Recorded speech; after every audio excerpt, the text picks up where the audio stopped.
8. Freeze-drying, or lyophilization, is a dehydration process widely used to preserve perishable materials by freezing the product and reducing the surrounding pressure to allow the frozen water to sublimate. It is commonly used in food, pharmaceuticals, and biotechnology to maintain product structure, quality, and bioactivity. Questions and answers. Question 1. What is freeze-drying, and how does it differ from other drying techniques? Answer. Freeze-drying removes water from materials through sublimation, turning ice directly into vapor without passing through a liquid phase. Unlike conventional drying methods that use heat, freeze-drying operates at low temperatures, preserving the structural integrity and bioactivity of heat-sensitive materials like proteins and pharmaceuticals. Question 2. What types of products benefit most from freeze-drying? Answer. Products that are heat-sensitive or require long-term storage benefit from freeze-drying, including food ingredients, pharmaceuticals, enzymes, and vaccines. I have used freeze-drying to preserve antioxidant-rich plant extracts, ensuring that their bioactive compounds, such as polyphenol, remain intact during storage. Question 3. What are the critical stages of the freeze-drying process? Answer. Freeze-drying consists of 3 main stages: freezing, primary drying, and secondary drying. In freezing, the material is cooled until the water forms ice. Primary drying involves reducing the pressure and allowing the ice to sublimate. Secondary drying removes the remaining moisture.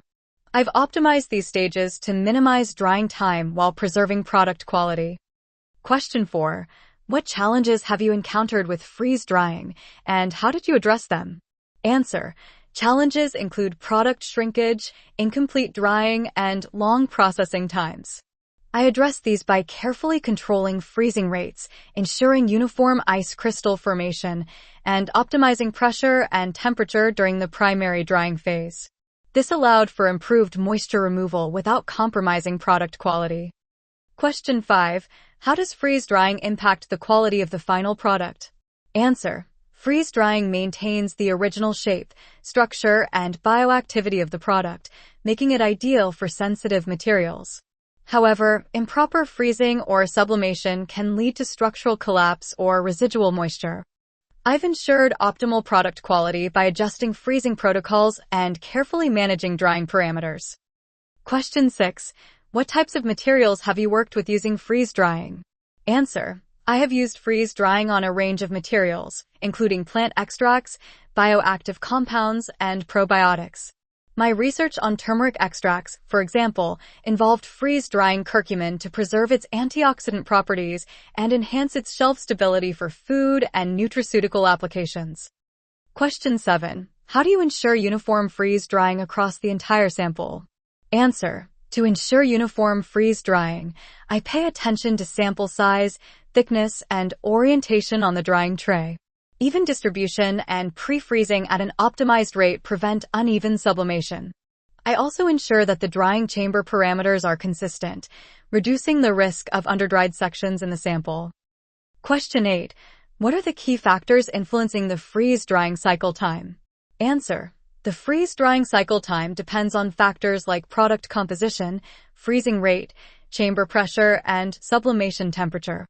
I've worked to optimize each of these factors by conducting small-scale trials before scaling up, ensuring efficient moisture removal while preserving product integrity. Question 9. Have you integrated freeze-drying with other techniques in your research? Answer. Yes, I've combined freeze-drying with encapsulation techniques to stabilize sensitive compounds like oils.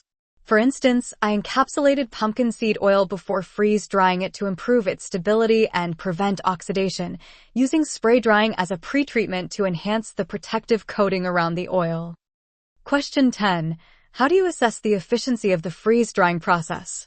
Answer. I assess freeze-drying efficiency by measuring residual moisture content, product rehydration capacity, and structural integrity.